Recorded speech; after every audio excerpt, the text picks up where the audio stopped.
This again. Hey everyone, it is Leighellen with Momma Leighellen's Book Nook, and I am here today with a new author.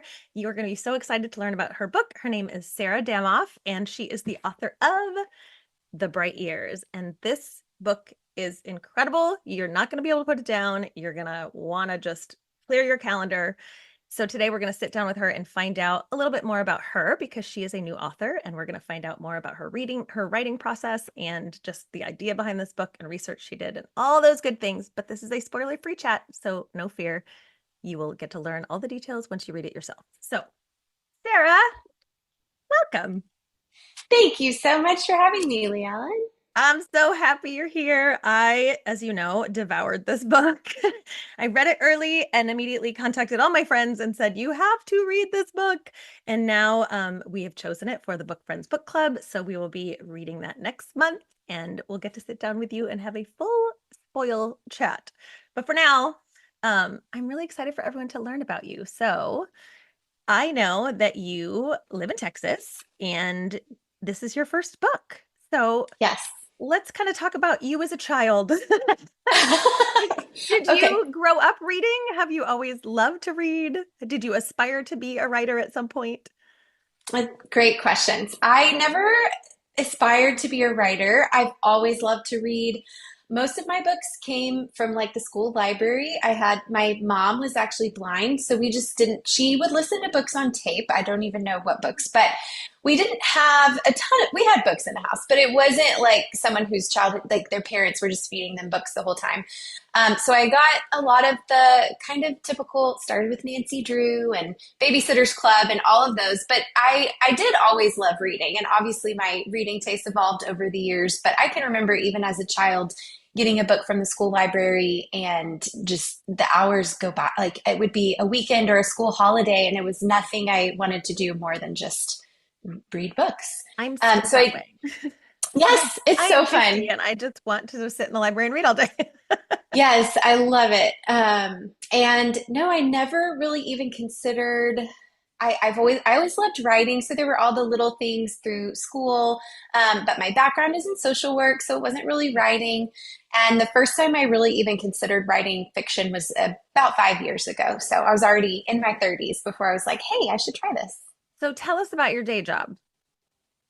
So, well, currently now I am just writing, but Oh, until that's last exciting. I year, didn't know that. yeah, Okay. thank you. That Yes. is exciting. That's a big change. Yes, it is. It feels the transition was easy because there's still so my background is foster care and social work, and Great. I've done so many I've worked in so many roles within that field over like really I started as a volunteer at 17 and then I've just kind of always been doing so it's been like 20 years of different roles. And I also had a few years where I was just home with my babies, Yeah. and also was a foster parent myself. So there's, all the seasons. It's just, and because now I'm writing about family, it feels more connected than it might seem, Yeah. or how it flows one into the other. Oh, I And so, totally get. I'm 50. I feel like I've lived 1,000 lives already.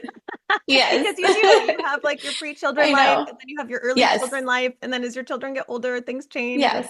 Yes. And as a child, from like young childhood through the end of high school, my life was theater, which I also feel like is maybe it doesn't immediately appear this way, but I've always just been so interested in the psychology of the human experience. And I think that's the thread throughout theater to social work to writing.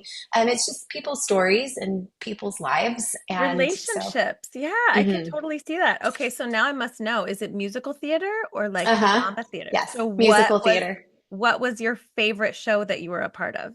Oh, that's a great question. I haven't thought about this in a long time because it's We're a been so long musical since I did theater theater. family. I did musicals growing up. My kids were all in them. Okay. So Okay. So I will say, especially the age I was acting and I was always very small. And so I kind of had all the like Dorothy and I was the little princess, like the little Alice and Alice in Wonderland. But I really enjoyed a couple times I had the opportunity to be like a funny secondary character. And I loved that. I That loved is getting to like fun. show people, look, I can be funny too, not just the main little girl who they're all kind of similar, kind of the Your same, you silly know? side. I love Yeah. it. So as an adult, do you still enjoy musical theater? Have you gone to like Broadway or seen any shows? I've actually haven't spent a lot of time in New York. I saw Hairspray on Broadway, and that's the only thing I've seen on Broadway. It was a total, like, my friend and I were there for like 24 hours, and we were just like, what can we get tickets to? Right. And that's the only thing I've seen in New York, but we do have amazing, I mean, in Dallas and then in Fort Worth, which is only an hour. My husband and I just 2 weeks ago saw Les Mis at Bass Hall in Fort Worth. Wow. Yeah, at his work party, we won tickets. Like they were giving away different stuff, and one of them was, and I was like, of course, we got to get the Les Mis Right. tickets, and it was beautiful. Yes, and we've both seen it Do before, but you hear the like? Did you leave singing? Like well, anytime I see a musical, I sing like all of those songs for the next, several weeks. absolutely. But Leon, you know what's funny? This experience, the person next to me, well, my husband and I switched after intermission. She was singing the whole time. She was No, singing along. I was like, should I ask her to stop? And I am here to see the people on stage that are actually gifted. it was like, I mean, it was quiet, but you're like, when you're sitting next to her, she was like singing and humming the whole time. So She was that was an really enjoying interesting, it. yes, that was a different experience, but That is. I definitely still love any time I have a chance to go to the theater. Yeah, that's awesome. I love Yeah. that. Okay, so you have been a social worker and now you are writing. So Mhm. tell us about that transition.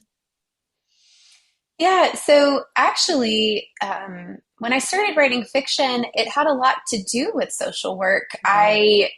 I in two ways. One way being that I realized I've I've had the privilege of really witnessing a lot, working with a lot of families, and I can't write about these specific people. That's confidential, and but you can take kind of that emotional seed and form fictional characters, and that was kind of a revelation for me. And I read, I talk about this a lot because it was pivotal for me, and it's so simple. But a book called Lost Children Archive. I don't know if you've ever heard of it, but um, Yeah. yes, it's a beautiful novel, and it's about a family with a backdrop of kind of the migration crisis on the southern border, specifically with children. And for some reason, that book, the way that she artfully Mm. brings justice issues into the personal life of this family, it just kind of opened the door for me to realize what with fiction anything's possible. You can write about anything. And it can go beyond just entertainment. You know, it can really be, and as a reader, I've certainly experienced that so many times where I'm like, this impacts, it changes the way I see things, it changes the way I feel about things, it makes me ask questions, you know. And so that felt, yes, it was a lot to do. And so I say that that book specifically was about, you know, child welfare, which is the field I was in. Or it wasn't about it, but that was the whole backdrop. And that was what kind of made me think, I want to try this. I have And some stories to tell. I think it was the day I like turned the last page in that novel that I was like, I'm gonna start writing something. So Wow. yeah. So was this, I know this is your debut novel, but a lot of times when I Mhm. talk to debut Mhm. authors, there are several other books before the one that actually gets chosen. So what was your first novel that you started writing? Mhm. So The Bright Years was my second. So I did have a manuscript before. Um, which had to do with foster care. And it was, I call it my learning manuscript. I actually think Yeah. those characters will come back into something I write eventually. But in many ways, it was like, I have no background in writing. I have no formal education in it. And I have been a reader. But yeah, once you start writing, maybe, I don't know, maybe I thought it looked simple, but then you start realizing, I have to think about how the story comes together. And so for me, that first manuscript that I tried to write almost felt like it was a lot of essays, and I was like I had a little bit too much agenda. I think I wanted to like say things about the foster system, which might work better as a nonfiction book. And you have to just be careful with agenda in fiction, or readers are smart. As a reader, I know I can see through when someone's like, oh, okay, they're just trying to say this. I'm more interested in just the journey of the characters. Right. And I kind of had this turning point where I was like, I should not be answering a bunch of questions. I should be posing questions Mm, in fiction. That's what I want as a that reader. is And so good. Viewers watching, if you want to write that down. So it was about, that was in 2020. And then in 2021, late 2021, I sat down again and was like, okay, my only agenda is to tell a beautiful family story. Oh, And that's when I started writing The Bright Years. well, you nailed it. This is a beautiful, painful, hopeful. I mean, every feeling I felt in this novel. So, for everyone watching that doesn't know what this is about, would you like to give a little synopsis of Sure. The Bright Years? Sure. So The Bright Years follows four generations of the family. The Bright family, Ryan and Lillian get married, and they are in love. They both have things in their past that they haven't really shared with each other, and they haven't really even faced in themselves how much those things impact them. Ryan comes from a father who struggled with alcoholism, and Lillian had a son in her younger years where she placed him for adoption, and she just hasn't even shared that with Ryan. So they both are kind of trying to move on from these things, but as they have their daughter Georgette, who they call Jet, and start their family and start to raise their family, of course, their pasts and the things that they haven't really dealt with come up, and kind of their marriage largely falls apart. Ryan is kind of in and out of Lillian and Jet's life, and then the book actually spans 60 years. And so we see Georgette come of age, and a lot of the story is just how she has to then learn who her parents are as people, who they were before her, secrets they may have kept that she may feel hurt by, losses that she experiences, and then she has to figure out what to do with all that she's inherited, those intangibles that she's inherited from them, and make sense of how that impacts her life and her future and the decisions she'll make, coming from really, a family that is trying their best but is broken. Yeah. I have so many questions. I I Good. loved this book, but my first question, I'm like Okay. skipping to the end because I know all of the feelings and emotions you evoked in me in this book and how attached I became to these characters. But girl, this book is 268 pages, which Mhm. if you look at my shelves, there are some big fat books on this shelf. And they maybe didn't even come close to eliciting the same response from me. How Mhm. Mhm. were you able to pack in so much story and so much emotion in a fairly short novel? Yeah. Great. I mean, thank you for saying that. I'm glad that it had that impact. Um, I don't know if I know the answer to that, but I will say that the the book was originally all written in letter format. It was epistolary. Oh, I love Um, epistolary novels. yes. Well, I don't know. The publishing industry doesn't seem to They love them don't. as They think much. we don't Yeah, like them, but I definitely I think there are know. some of us who find that like romantic. I don't know. Yeah, Classic. it's a different kind of intimate view into someone's Yeah. life when you're reading letters. And I have met a lot of readers who are like, "Oh, that sounds so beautiful," and I'm like, "Well, I Yeah. don't think the publishing industry wanted that," which it has to do. But I do think this book, upon rewriting it into the form that it's in now, did improve, and so I think it was good to do that. But that is how it started, and so I think Wow. the structure of it and even the size of it, and kind of to the question you're asking about how did you pack this in, it was developed originally from letters, and so I That think makes that had a sense big because then impact. you would Hmm. condense things because there Hmm. are Right, chunks where it skips some time or right, okay, that right. makes sense. Hmm. Um, Tell me about choosing this format too, because it is interesting. I do read a lot of historical fiction. A lot of historical fiction is, dual timeline or dual point of view. And and it's usually back and forth. And in this Right, novel, you have three points of view, but they're very clearly separated. So, without right. spoiling things, Yes, yes. what made you choose to go that route to tell this story? Yes, yeah. So the first third-ish is Lillian, and then we have Georgette, and then we have Ryan, and instead of going back and forth. And I love the way it turned out, and I didn't have a master plan to do that. It I again evolved loved it. naturally because of having it been in letters originally. And so the conceit at first was a mother writing to her daughter before the daughter is even old enough to like understand any of that. So, Oh, I you love know, that. as a parent, sometimes you look at you have a new little baby and you're like, I want to tell you all these things, but you don't even have language yet.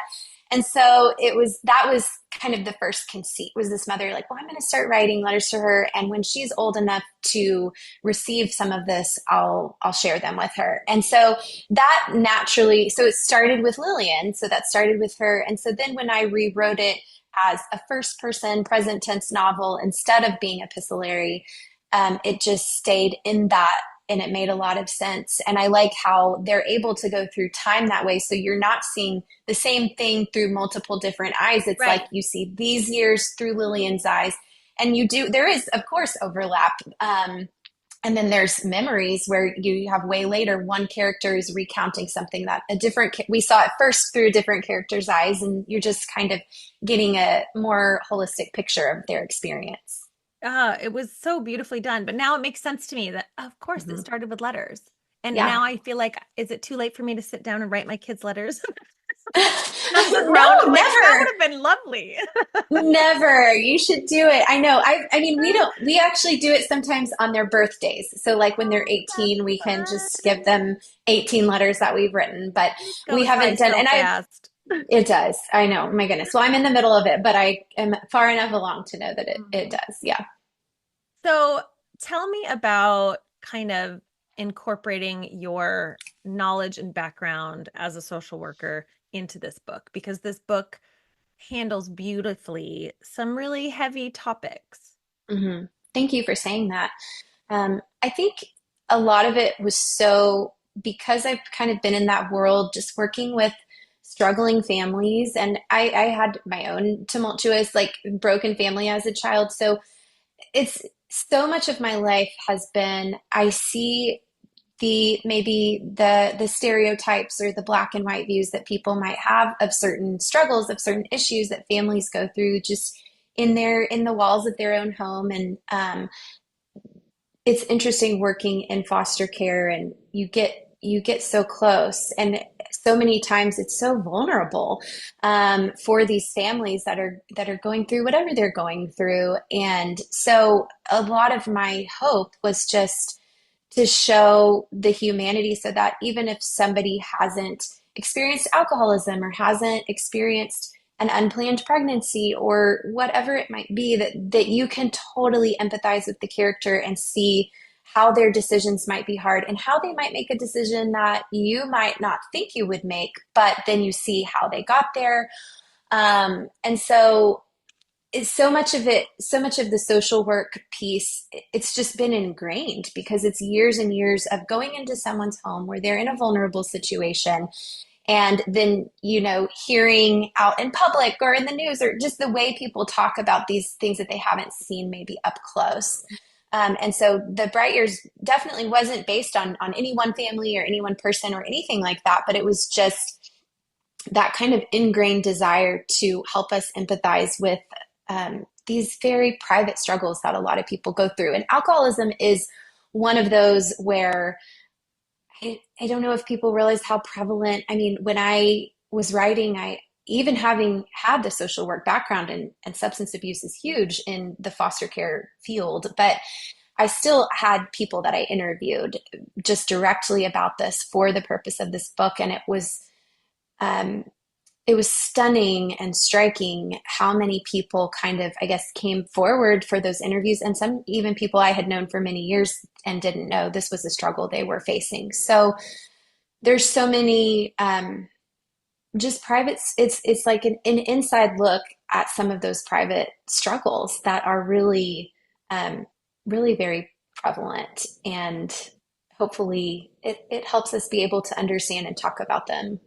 100%. I think one of what I love is you can tell the compassion you have because you took such care with these characters, like they're real people that you wanted to honor their stories and you made them full people, right? So I'm trying to find this one quote that I loved because I think a lot of times we want to vilify disease or vilify situations, and they're just people Mhm. and they're fallible people, but they're people. And so you write in here, Ryan isn't the monster he thinks he is.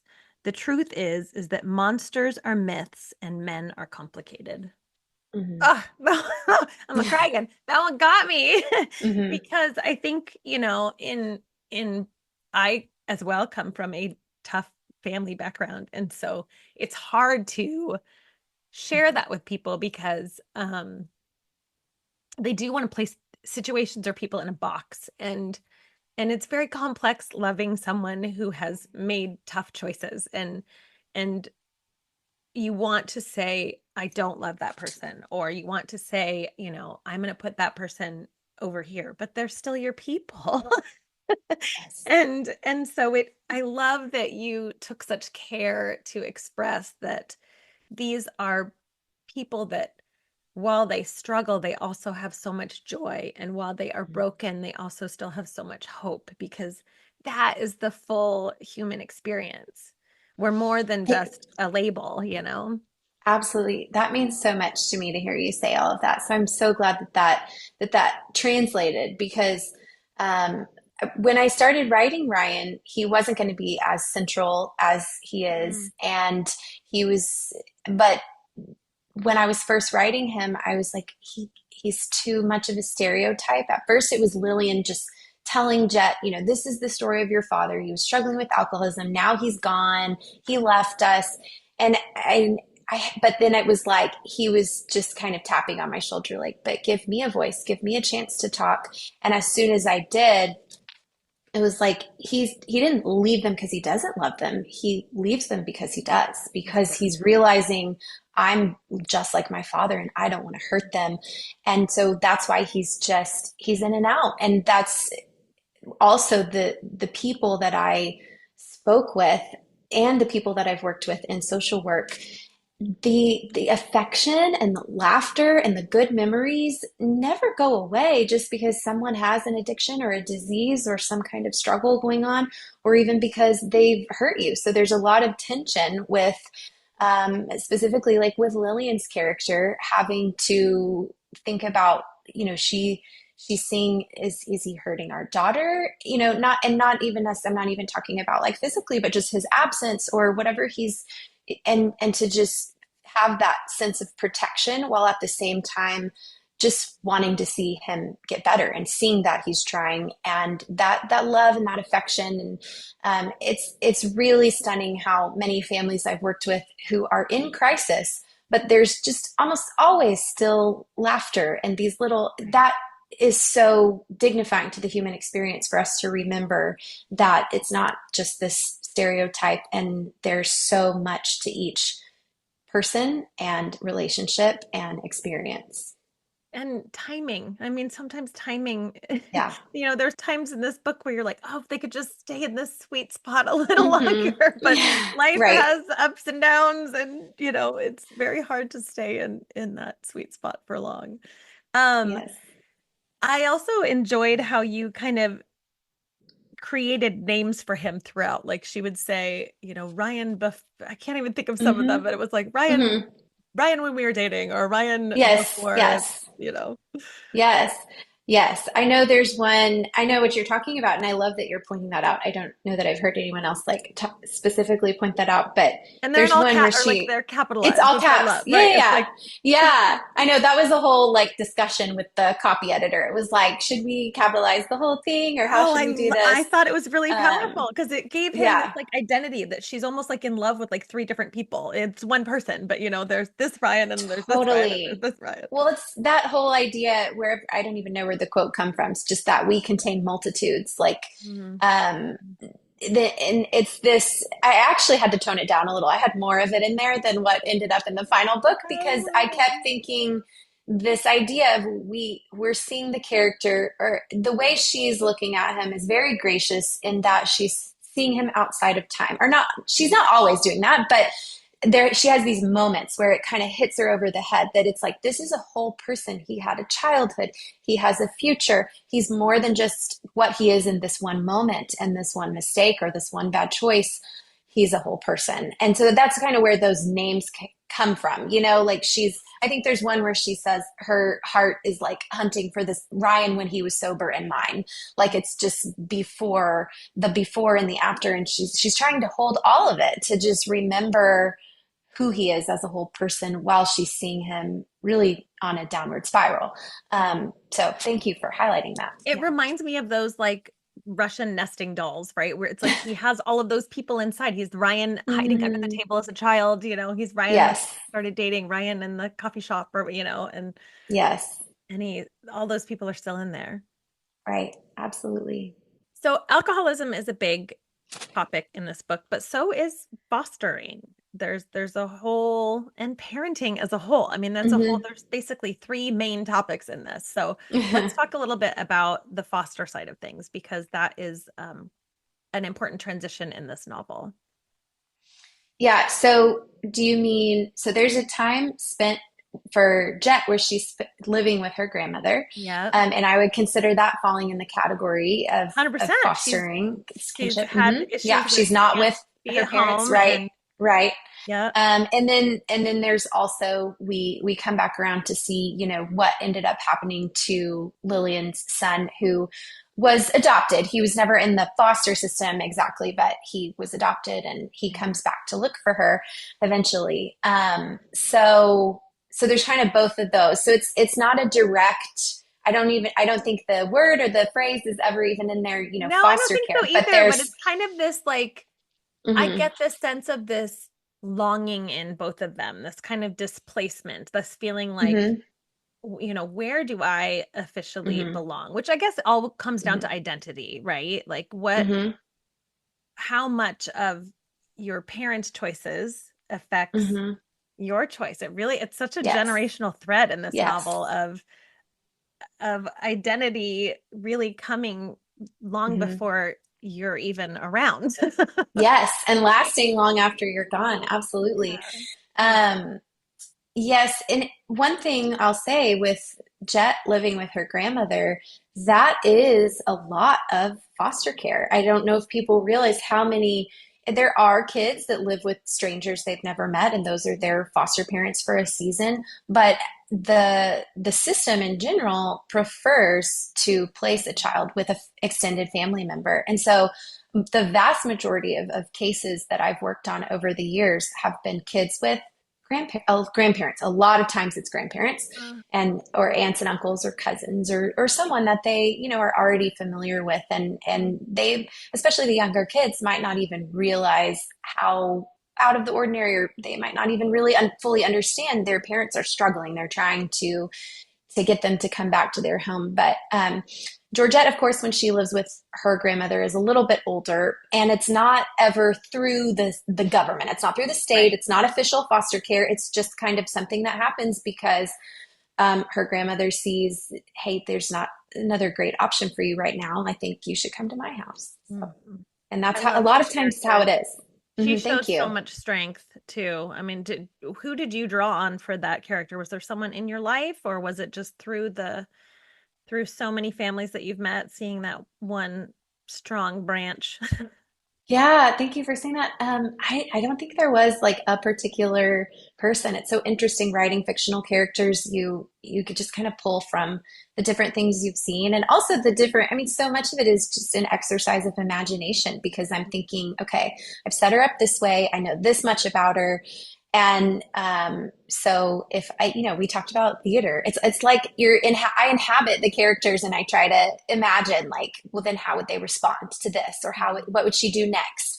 And it's kind of, for me, the writing process is a very moment by moment, and just kind of, I'm going to try to step into this character and just imagine, and then that's how she and the rest of them kind of become fully formed. Of the three separate sections, was there one that was harder to write than another, or one that just felt like it kind of wrote itself? Yes. I think I will I will go with Lillian as being the hardest one to write. It Really? didn't, yeah, I know she's the longest and there's a lot. So it's interesting because um I've had other experiences aside from this novel where I'm like really relating or really not relating. And all three of these characters, it's easy for me to inhabit them. I'm like, there's a piece of me here, there's a piece of me here.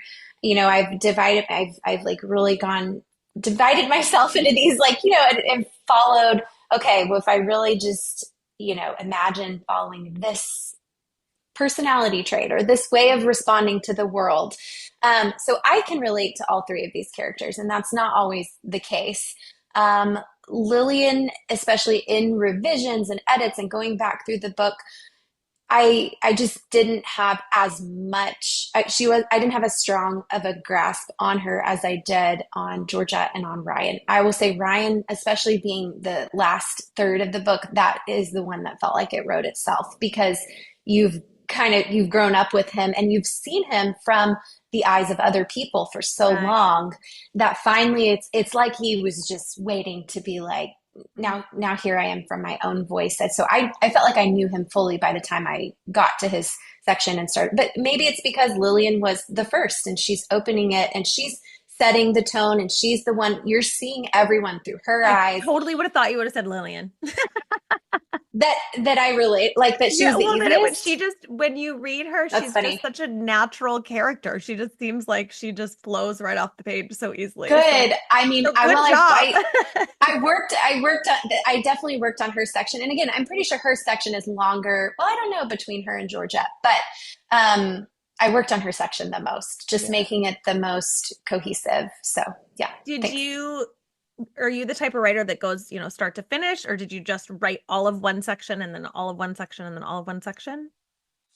I do go start to finish. I'm not one of the writers that's like, just leave the mess and come back to it later. I will like reread what I wrote the day before. And to me, like so much of the joy and the pleasure and the importance of writing is on the line level. So Mhm. I can't do a whole manuscript that's a mess and then go back to the beginning and like not even look back. So I do look back, but I keep pushing forward. I have to get to the end almost, and then I'm like, that's now I know who the characters are because I don't really outline or plot or know, I'm just like a discovery writer. So I'm figuring You're a it out as it. pantser. When they I'm say, an are you a plotter or a pantser? absolute You're a pantser. yes, absolute pantser. Which is funny because in the rest of my life, like it doesn't seem to fit with my personality. But I feel like I'm a very like organized and list maker, and so I would think that I would be an outliner, but I feel like it's just this opportunity for creativity. And I keep telling people that the experience in particular with writing the bright years was like reading but better because I would sit down at the computer every night and just be like, what's going to happen next, Right. um, and then discover it. And it would surprise me. And sometimes I would have a general idea, a vague idea of like, I think this is what's going to happen. But as soon as you start writing and you're really on a line by line level thinking, what would this character feel, think, say, it surprises you when you have to put it on paper. Um, so I'm a definite pantser. I think I lost, I don't know, remember what the Was question there was, but any thought to give like Nana a voice or her mhm. son like was there a A time when you're little, like, I want to add more? But then see, then I would have been back up to my 400-page book. I know it's hard. Yeah. Um, a little bit, not a ton, because I think with three, it already feels like we have a lot The of book is people to. perfect, but I feel like I have to ask those questions. No, but it definitely wasn't like, oh, I never thought about that. It occurred, and but then it was just like, I don't know that she would have not. We see her enough through the eyes of other people that we get what we need from her for the story, I think. But it would be interesting, yeah. I loved her. I just feel like everyone needs that kind of a rock in their life, right? Yeah, people are really responsive to her. I think she is. And that I feel like that's a common story for grandmothers. I don't know, grandmother, Oh, it you really hear a is. lot My of husband for years worked in athletics, and mhm, it's a lot of young men that either don't have parents or the parents are, not mhm, around or whatever. And it right. always seems like that mama, that nana, that, Yep. they have an Yeah. amazing kick in the pants grandma that, makes them go to school and makes them, Yes. work Yes. hard. And um, Yeah. so I love that. I mean, I think, Yeah. and it's just fascinating because then it goes back to that generational thing because, at one point they were the parents. And so I don't know if it comes from that feeling like they failed as a parent because their own child is at that point now the Mm-hmm. issue in this relationship. Mm-hmm. And so then they pour out all the love into the next generation, or if it's, if they feel that responsibility, or if it's just, Mm-hmm. they just love their grandkid and want what's best for them. I mean, it's just Right. fascinating. It's fascinating to me. It is. Oh my gosh. And the questions you're asking, like with me working with foster families, a lot of them with their grandmothers, I do often wonder, like, how did your child get to this point? And you seem to be doing such an amazing job with the Right. You're grandchildren. loving, you're attentive, you're Mm-hmm. hardworking, Mm-hmm. you're Yeah. present, all Yeah. the things And that there's should align to mhm. create a wonderful circumstance for the child. But then, Right, right. But there's just, each story is its own story and there's a lot of yeah, complications, but it is an interesting question. And it does feel like similar to in the Bright Years, grandmothers are oftentimes this kind of quiet rock behind a family and specifically a child love whose you, parents are grandmas. struggling. Hmm. Yes. Well, I think that also goes back to why I loved how you wrote Ryan's character in the beginning, because I think it really helps to have that history of, Hmm. his protection from, like, with his mom, the way that she protects him, Hmm. but also, the love he got from her, but then also that Hmm. he was very aware of his situation early on and tried to Right. manage it as best he could for as long as he could. And so you go Yeah. in so hopeful. You're reading this and you're so Yeah. like, oh, this is going to have a different outcome. And then reality hits, and then you spend the Right. rest of the novel trying to resolve, I think. So, Yes. And I will say, I think that he, you know, hopefully we see or readers see he's I hate to say it in such like a black and white terms, but he does better than his father did. He does better by his family absolutely. than his father did. But it's not this, complete he just doesn't struggle at all. So and I think that is the hope is like nobody can be completely unimpacted by their childhood and by their parents and with the family they were born into. But you can make progress. You can leave something better for your children in the next generation. And I think that is the hope when you're able to look at how you've been impacted honestly, but then how can I make little improvements and just do better by my kids maybe than my Right. parents Make did or different something. So choices, grow from it. mm, I mhm. love that, like, she's always trying to put him in therapy. He's like, Yes, yeah, his mom, I therapy know, and yeah, AA she's are like, big parts of this novel. yeah, yeah, because yeah, and that was a big part of like people I interviewed, people Right. just those things do help. They don't always and they don't And it might not work solve the it. first time or the third time. Absolutely, absolutely. But just it's almost more just having a community, Right. having a network. Like there are so many people that struggle just because they just don't have that the people surrounding them that care enough to help. Mm, So AA is great and therapy is great, but it's because those are vessels to just have people who care about you enough to walk with you through right. the thing, the struggle. So, So you're not alone. That's at the end of the day, the human experience. We don't want to be alone, right? yeah, absolutely. Okay. I want to ask or to have talk about, while still being general and not a spoiler, the last line, because I love the last line of this novel. It's like I feel like I went back and I read it again, and then I read it again, and I was Mm, just like, okay, did you start this novel with the last line in mind? Or I did. oh, It you was the only did. thing I knew. Yeah. Okay, I love that. I kind of wonder because So I'm like, it's so good. Thank you. Thank you for saying that. Hopefully readers will be like, oh, now I have to read it so I can Right. find out what the last It line was is. one of those things where I was like, oh, I want to start over. Like I was like, oh, that was Yeah. good. Thank you for saying that. It's I knew, again, like I told you, I sat down after I had done that other manuscript and I just was like, my only agenda is to tell a beautiful family story. And I knew the title, which actually originally was The Bright Letters, but years became very naturally once it wasn't letters anymore. But I knew it was like Bright was their last name and Yeah. kind of has this double meaning. And Hmm. so I knew the title and I knew the final scene and the final line. And how I was going to get there, I did not know, but It wraps it up beautifully without being like the tidy, mhm, some people don't yes, like a too pretty of right, a bow on top kind of a story, and this isn't. But I right. loved how it wraps up, and you end up so hope filled.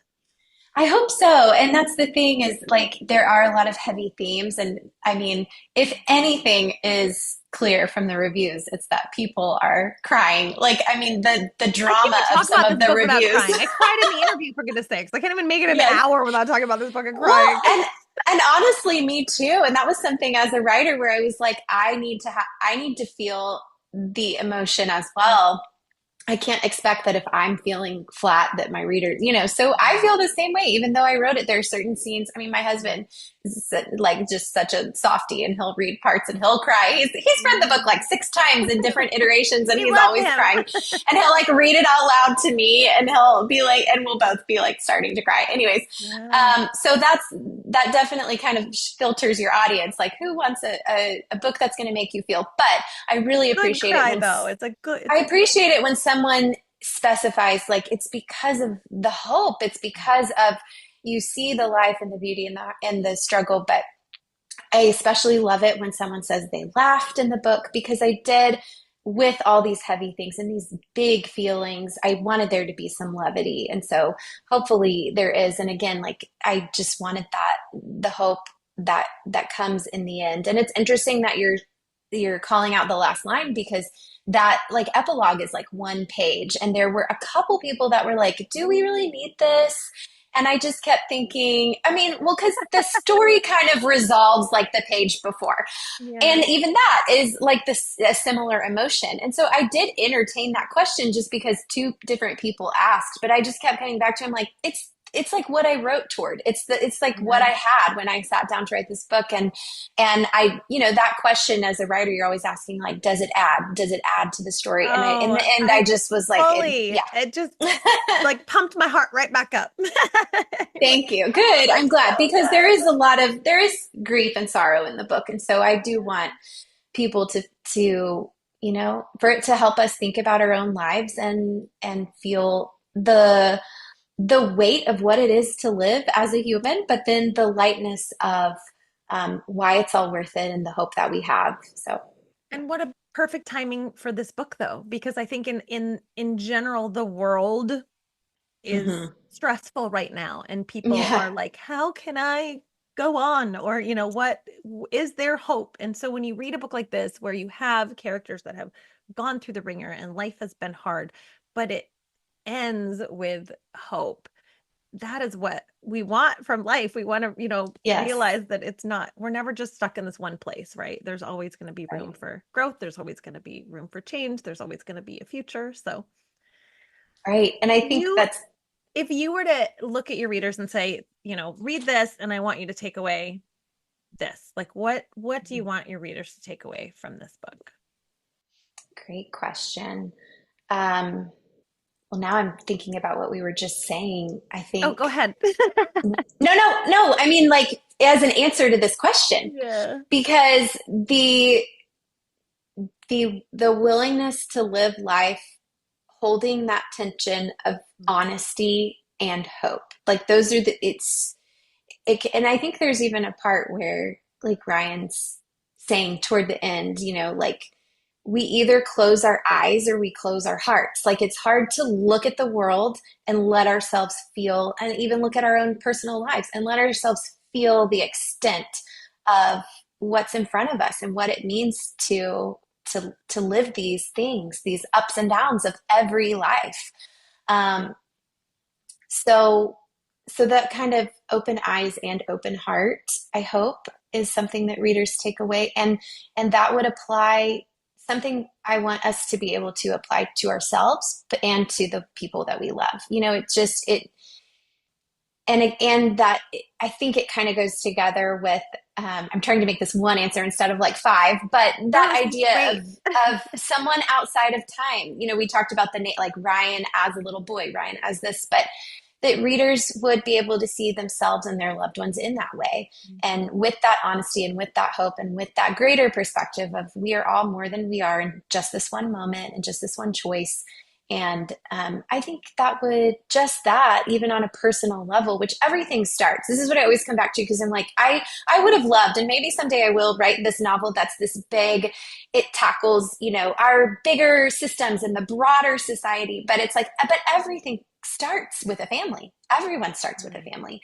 That's like the micro version of the world is within your little family. And so just being able to look at each other in that way with that kind of empathy adds so much grace, and it doesn't excuse people's bad behavior, but it helps us just have a more nuanced look at ourselves and each other, and hopefully more grace and more understanding. Absolutely. That's so beautifully said. I love the concept of leading with an open heart because I think we've been taught for a long time to protect your Hmm. heart, guard your heart, protect Hmm. your heart. Hmm. And I think what's happened in our society is we've somehow like turned off our hearts and we think it's safer to just not love or not care than it is Hmm. to know, okay, I'm going to open my heart and I might get hurt, but that's okay. You know, Right. that's okay Yeah. to feel things. It's okay to, And I love that you're saying that, especially because we've kind of mentioned my background in social work and foster care, because that's a question a lot of foster parents ask that are getting into it, are like, right. how much does it hurt to love a child and then say goodbye and then give them up? But it's like, it's almost like this, it really condenses the experience of life when you look at it that way. And um, Mm. it's just so uh, like I've been called a bleeding heart before, which I'm sure is not a surprise if you've read the writers. But I always feel this defensiveness of like, but I love my bleeding heart. That's Like okay. I Right. like, and and people even with social work would ask like how do you do this? And there is an element where you have to learn. I certainly had to learn sort of about like how to take care of myself, because you're with this heavy emotional crisis all day long. Um, but at the same time, I was like, but I don't want to get to the point where I feel numb to that. I want it to always hurt because it does hurt. And then where do we go from there? That's not a bad What thing do because we do sometimes with means the you've cared. pain? If your heart Absolutely. hurts, you care, and that's a good thing. You want to Absolutely. be caring about Yes. other people and taking care of other And people. and a lot of times that is the inspiration and the motivation to then figure out how to help and how to, where do we go from here? Mhm. Um, you see the pain, you feel that it hurts, and then you're like, what do we do to help these wounds heal?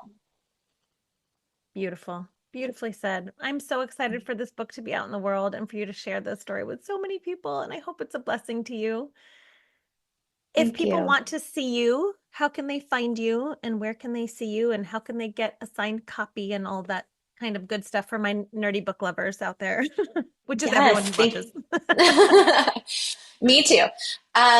So fortunately, I'm very easy to find because there's no other Sarah Damoff. I'm the Okay. only Sarah Damoff. So my website is sarahdamoff.com, and I do have a contact form on there. So like if readers Okay. want to reach out, I always read and respond to emails.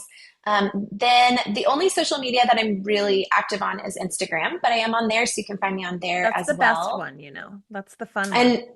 And also on my Instagram, I have the whole my schedule of events for Oh, this great. little tour I'll be doing is on there. And also, if you on my website in the same place where there's a contact form, people can sign up for a newsletter. And so, of course, the newsletter, if I have events or whatever, it'll go. I don't send a lot of them, but I do when I have important information to share. So those are just kind of ways to keep up with what's happening. That is so exciting. When does this officially go out into the world? Because it April got pushed a 22nd. little bit. It was going to be April You're 1st right. You're right. originally. Yes, I think it was actually like around the time those advanced copies, they changed the date, but it was like Okay. those had already been printed. So I know there's been confusion. For a little while, it was Perfect. going to be April 1st, but now it is Okay. April 22nd. So as of this recording, we are a week away. Yay! Mhm. I'm so excited. I can't wait for everyone to read this. And then you are going to Thank you. join the Book Friends Book Club when we finish. So this will be our like big spoiler May pick, and then we'll join you or you'll join us again. Mhm. And then you'll get all the nitty-gritty Yes. questions from my readers. Yes, I can't wait. I'm so excited. That's going to be a fun one. Well, Sarah, thank you so much for joining me today. Congratulations on this book. And I hope that this next phase of launch is just a blessing to you. Thank you so much, Leon. This was an amazing conversation, and I just appreciate all your support and just your enthusiasm for not just my books, but all the books that you share with Love to read. This is my favorite us. part Yeah. of this gig is getting to talk to all of you. So